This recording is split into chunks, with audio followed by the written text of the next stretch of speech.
আমরা আগামী 41 সালে যে টার্গেট ফিক্স করেছি যে আমাদের $1 ট্রিলিয়ন ইকোনমির অন্তত 50টা বিলিয়ন ডলার স্টার্ট আপ থাকবে 41 সাল নাগাদ, এবং আমাদের লক্ষ্য 41 সাল নাগাদ বাংলাদেশে 1 লক্ষ স্টার্ট আপ থাকবে যারা কিনা 1 কোটি তরুণ তরুণী কর্মসংস্থান সৃষ্টি করবে।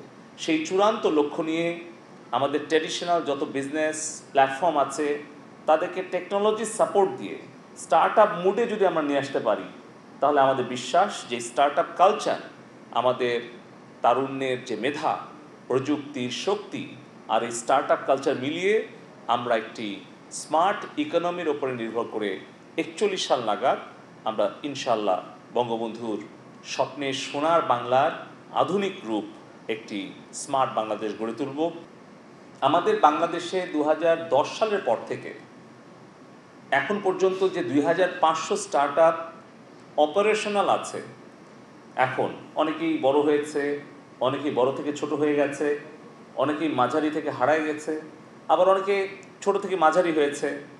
সবগুলো হিসাব করলে বিকাশ, নগদ, পাঠাও, সপাপ, ট্রাক লাগবে, চাল ডাল, আই ফার্মার, এরকম যদি আমরা নামগুলো বলতে থাকি, প্রায় 2500 স্টার্ট আপ, সেবা XYZ, প্রায় 2500 স্টার্ট আপ কিন্তু প্রায় 1.5 মিলিয়ন অর্থাৎ 15 লক্ষ কর্মসংস্থান সৃষ্টি করল।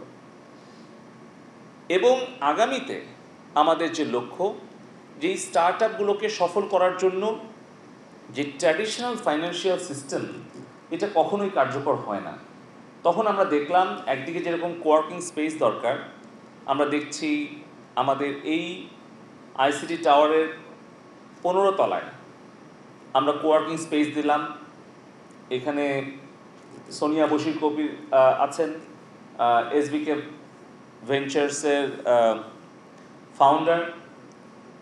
ওনার কাছে আমরা কৃতজ্ঞ যে উনি একদিকে যেরকম বাংলাদেশের একজন টেক এন্টারপ্রেনার, অপরদিকে মাল্টিন্যাশনাল একটা কোম্পানি মাইক্রোসফটের মতো একটা বিশাল কোম্পানির প্রথম বাংলাদেশি ম্যানেজিং ডিরেক্টর ছিলেন, যিনি থাইল্যান্ড, বাংলাদেশ, নেপাল, ভুটান, শ্রীলঙ্কার দায়িত্ব পালন করেছেন।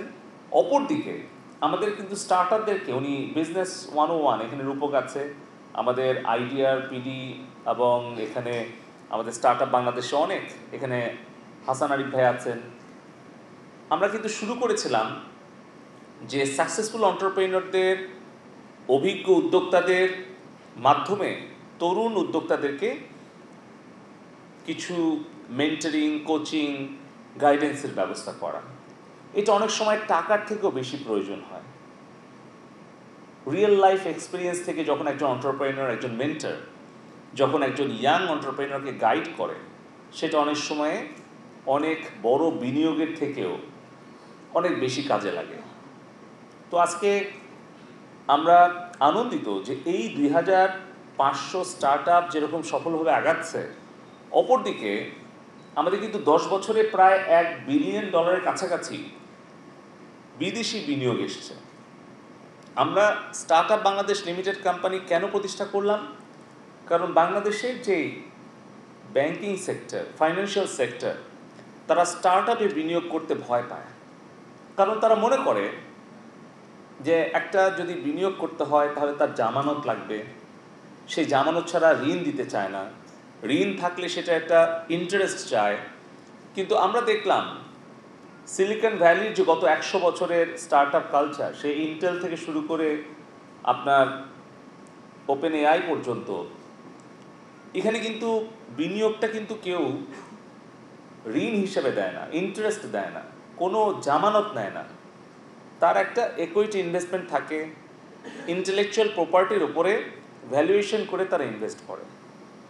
তো সেই জায়গায় বাংলাদেশে যেহেতু বিনিয়োগকারীদের আকর্ষণ আমরা পেলাম না, তখনই মাননীয় আইসিটি উপদেষ্টা মহোদয়ের পরামর্শে আমরা সরকারের নিজস্ব অর্থায়নে এই ঝুঁকিটা আমরা নিলাম, যাতে করে বেসরকারি খাত, বিদেশি বিনিয়োগকারীরা তারা আমাদের স্টার্ট আপে বিনিয়োগ করতে উৎসাহিত হয়, আমরা ঝুঁকিটা একটু ভাগাভাগি করে নিতে পারি।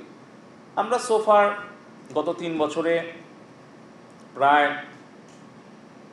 36টা স্টার্ট আপে আমরা 120 কোটি টাকা মতো বিনিয়োগ করেছি। 3 বছরে তাদের মোটামুটি ভ্যালুয়েশনটাও বাড়ছে, আমরা তাতে খুশি।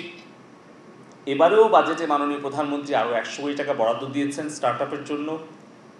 অ্যামাউন্টটা ছোট হলেও সারা বিশ্বের কাছে কিন্তু বাংলাদেশ একটা ইউনিক এক্সাম্পল ক্রিয়েট করতে পেরেছে যে তরুণ উদ্যোক্তা স্টার্ট আপদেরকে সরকারও ঝুঁকি নিয়ে বিনিয়োগ করতে পারে।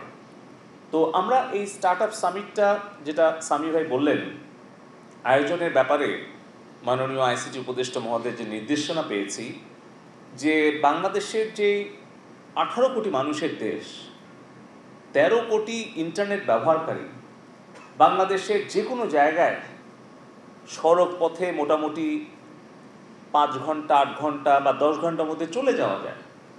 আমাদের এতগুলো ডোমেস্টিক এয়ারপোর্ট, এতগুলো আমাদের 2টা 3টা ইন্টারন্যাশনাল এয়ারপোর্ট, রেল কানেক্টিভিটি, নৌ connectivity, road connectivity, internet connectivity, এই যে একটা লজিস্টিক্স যে রেডিনেস আছে, এখানেও কিন্তু $1 বিলিয়ন স্টার্ট আপ বিনিয়োগের সুযোগ আছে।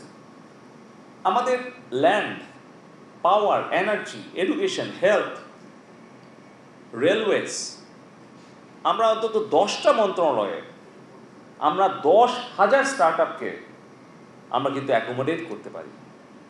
আমাদের যে স্মল মিডিয়াম এন্টারপ্রেনাররা আছে, রূপক আমাকে একদিন প্রেজেন্টেশন দিল যে প্রায় 80,000 থেকে 1 লক্ষ আমাদের ক্ষুদ্র মাঝারি উদ্যোক্তা আছে যারা এখনও টেকনোলজি ব্যবহার করছে না, এখনও তারা ওই টালি খাতা ইউজ করছে।